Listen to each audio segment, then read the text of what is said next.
Like-minded individuals often share your values and perspectives, which makes communication easier and more fulfilling.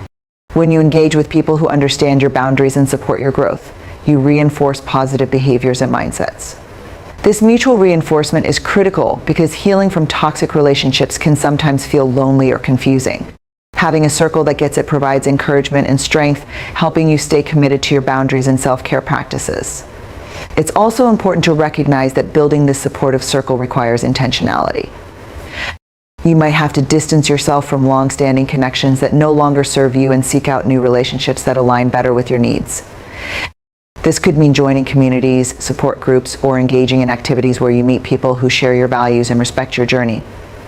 One of the most vital steps in protecting yourself from toxic individuals and maintaining your emotional well-being is consciously choosing to surround yourself with positive and like-minded people.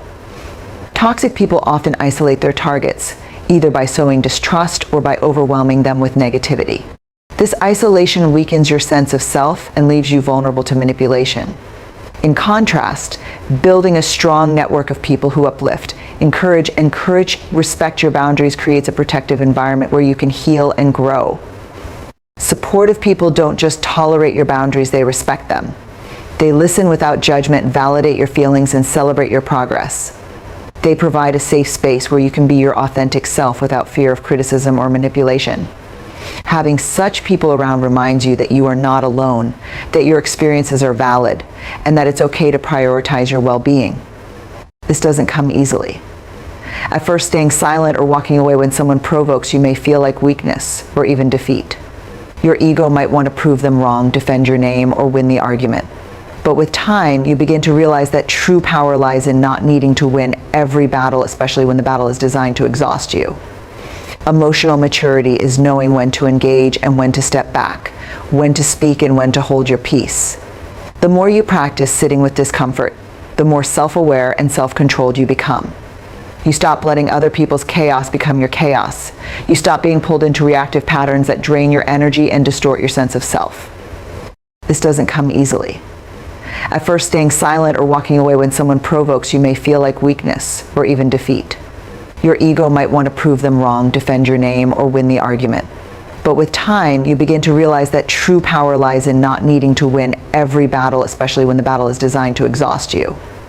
Emotional maturity is knowing when to engage and when to step back, when to speak and when to hold your peace. The more you practice sitting with discomfort, the more self-aware and self-controlled you become. You stop letting other people's chaos become your chaos. You stop being pulled into reactive patterns that drain your energy and distort your sense of self. Most of us are conditioned to immediately resolve discomfort either by defending ourselves, over-explaining, apologizing for things we didn't do, or even retaliating. But the truth is, not every accusation deserves a response. Not every insult needs a rebuttal. Not every moment of discomfort requires immediate resolution. Sometimes the most powerful thing you can do is to remain still and choose not to engage. Sitting with discomfort doesn't mean suppressing your emotions or pretending everything is fine. It means allowing yourself to feel what's happening inside without letting those feelings dictate your behavior in the moment. It's the difference between acknowledging pain and acting from it. Toxic people rely on immediate emotional responses because those responses can be controlled, redirected, or blamed. But a calm, measured presence is unpredictable to them. It unsettles their pattern. It breaks their rhythm. One of the most powerful skills you can develop when dealing with toxic people is the ability to sit with discomfort without immediately reacting. Toxic individuals are experts at provoking emotional responses.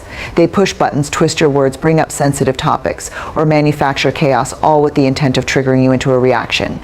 And once you react, they use that moment against you, portraying you as irrational, overly sensitive, or even abusive. It's a trap that keeps you entangled in their control. But when you learn to pause, to breathe, and to feel discomfort without acting on it, you take away their greatest weapon. Discomfort is not the enemy. It's a signal. It tells you that your boundaries are being pushed, your values are being challenged, or your inner peace is being threatened. One of the most powerful skills you can develop when dealing with toxic people is the ability to sit with discomfort without immediately reacting.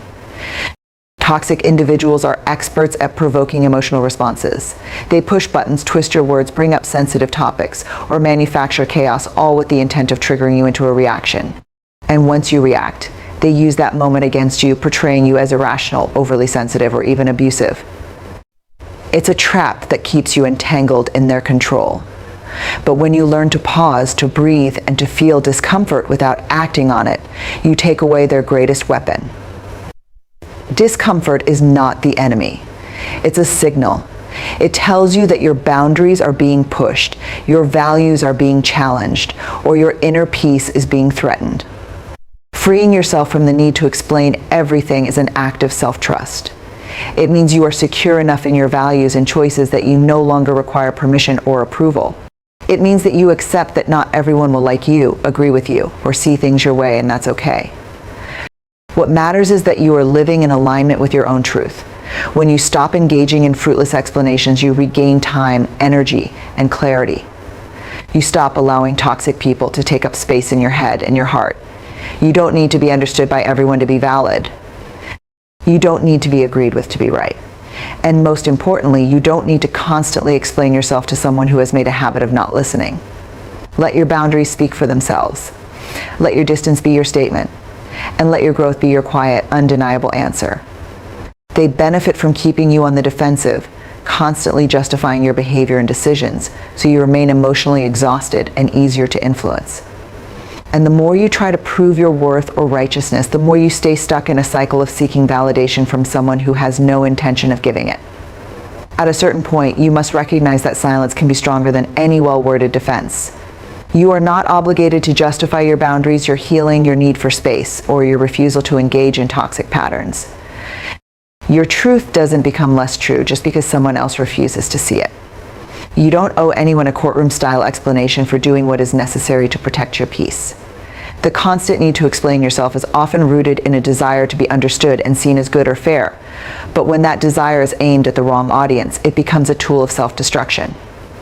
One of the most exhausting and emotionally draining traps you can fall into when dealing with toxic individuals is the habit of constantly explaining yourself, your intentions, your boundaries, your reactions, your choices.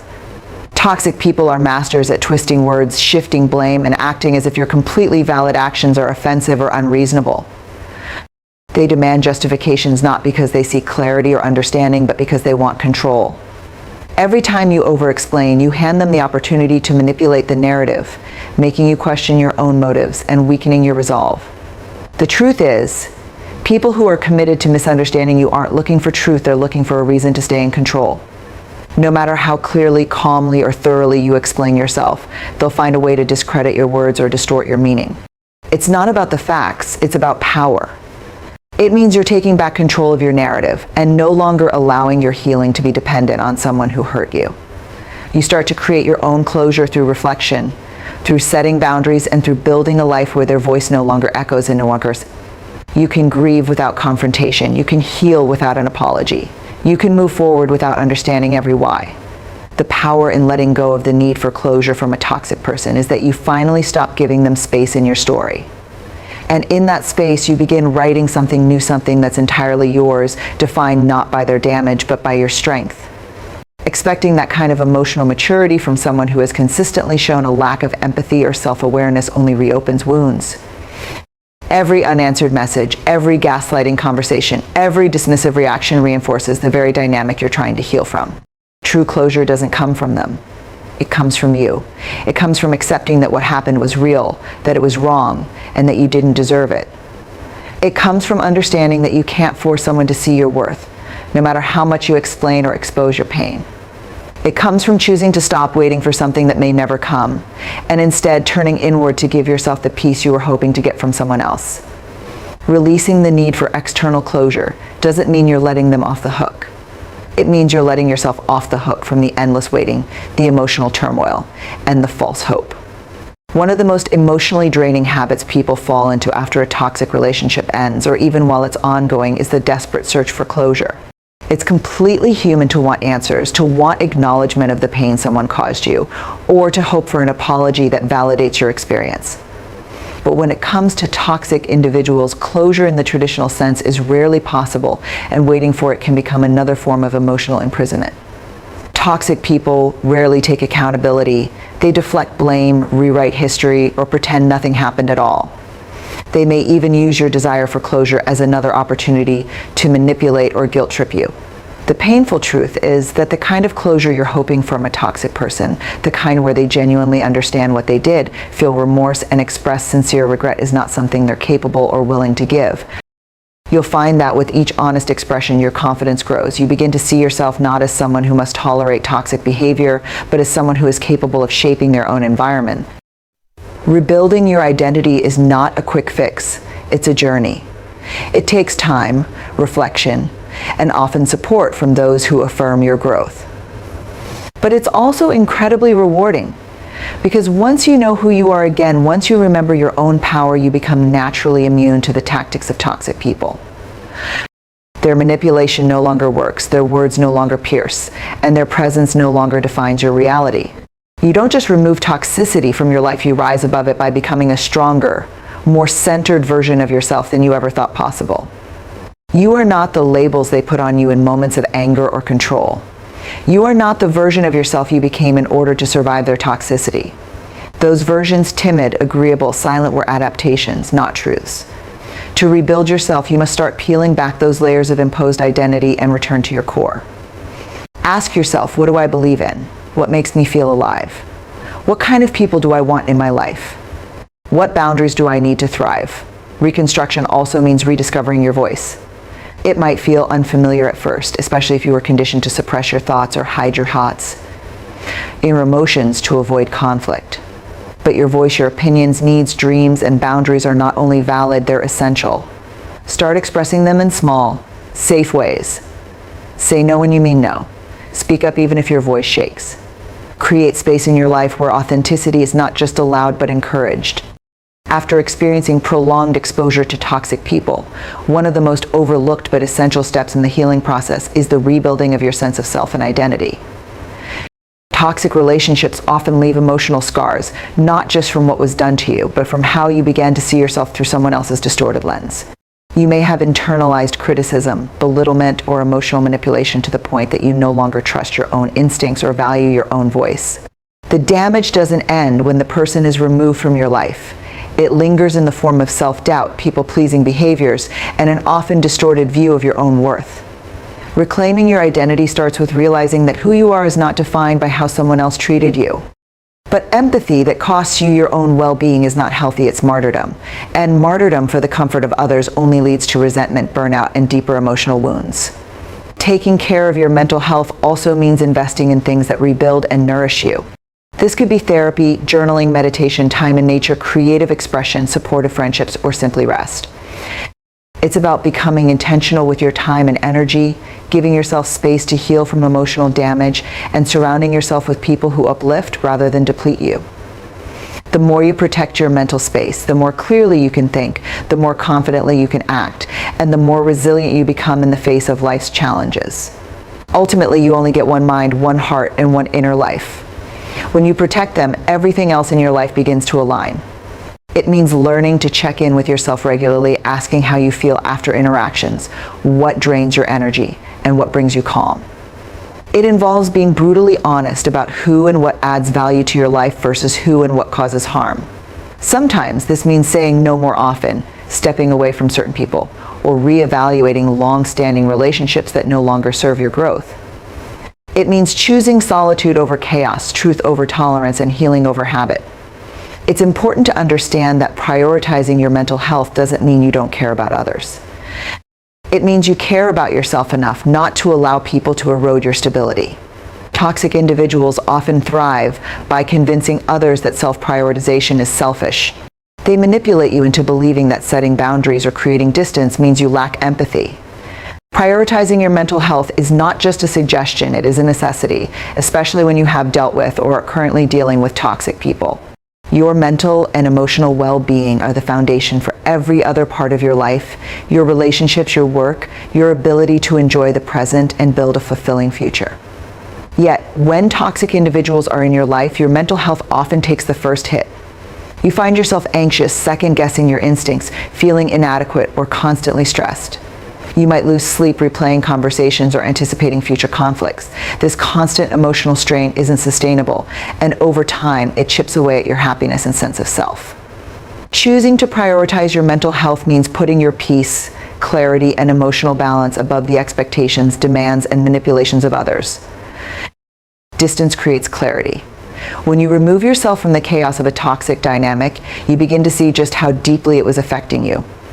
Your energy returns, your confidence rebuilds, and most importantly, your sense of identity, which was perhaps buried under years of manipulation or emotional abuse, starts to resurface. You remember who you are without the influence of someone who only saw you through the lens of control or criticism. You cannot control how others behave, but you can control how much access they have to your life. Limiting or cutting off contact is not a sign of weakness. It's an act of strength. It sends a message that you value yourself enough to walk away from anything that diminishes you. Limiting contact can take many forms. It might mean reducing the time you spend with them, refusing to engage in certain topics of conversation, or no longer sharing parts of your life with them. In more severe cases, it may require going no contact, entirely blocking phone numbers, unfollowing on social media, and removing them from your physical and digital environments. This decision is not about punishment, it's about self-preservation. You are allowed to step away from relationships that cause harm, even if others don't understand or approve.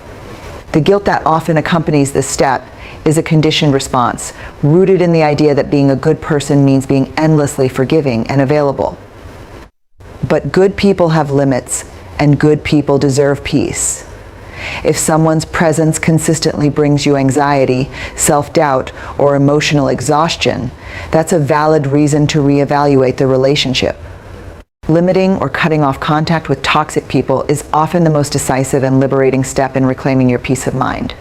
While it can feel extreme, especially if the person is a family member, longtime friend, or someone in your close circle, it is sometimes the only way to fully protect yourself. Not everyone deserves access to you, especially when that access comes at the cost of your emotional health, self-worth, or personal progress.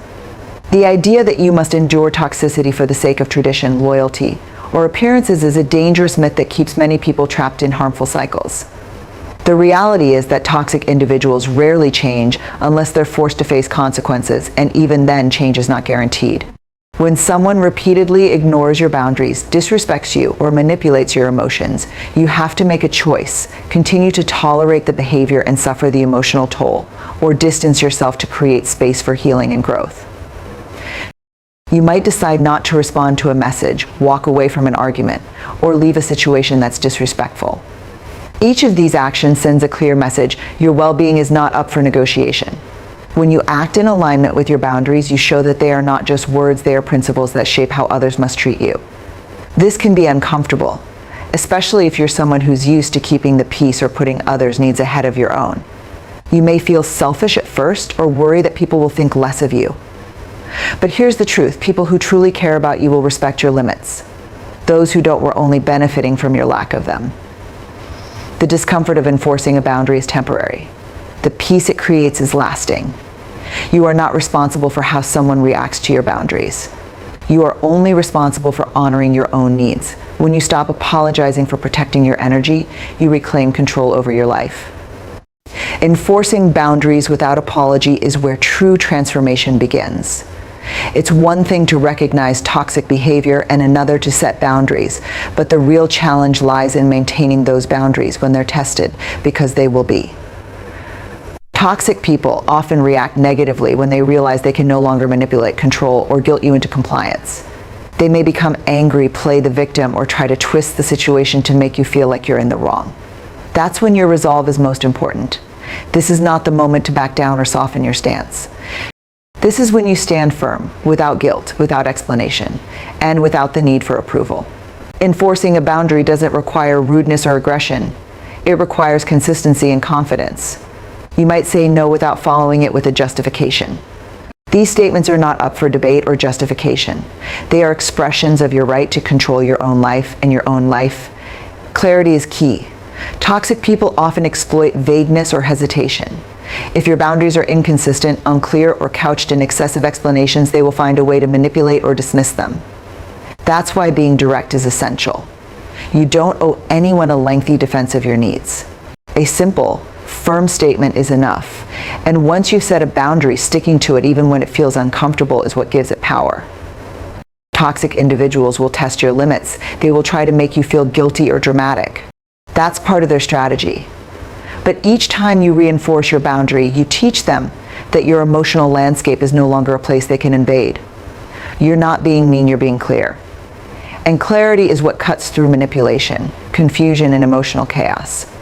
Setting clear boundaries is one of the most powerful acts of self-respect you can take, especially when dealing with toxic individuals.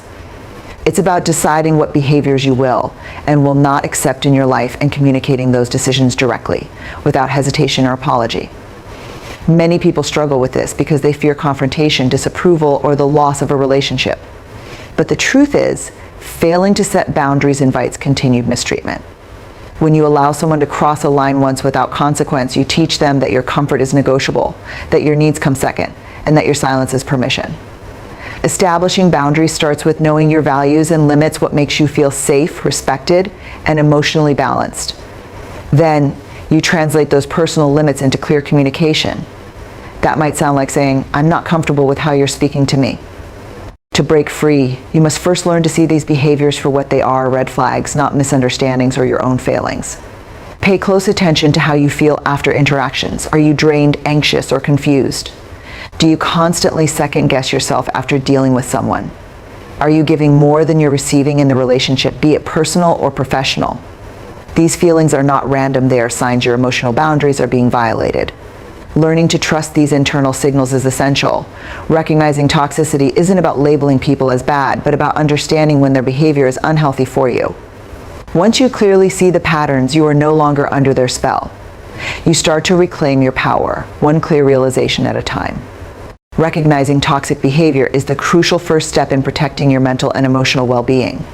It often begins subtly, an offhand comment that cuts too deep, a persistent feeling of walking on eggshells around someone, or the constant sense that your needs, thoughts, or emotions are being dismissed. Toxic people aren't always overtly aggressive. In fact, many mask their manipulation behind charm, concern, or even humor. They might make you feel guilty for having boundaries, twist your words to suit their narrative, or constantly demand emotional energy without ever reciprocating. Over time, these patterns can make you question your own judgment, blame yourself for conflicts, or even accept mistreatment as normal. This erosion of self-trust is exactly what toxic individuals rely on to maintain control and influence.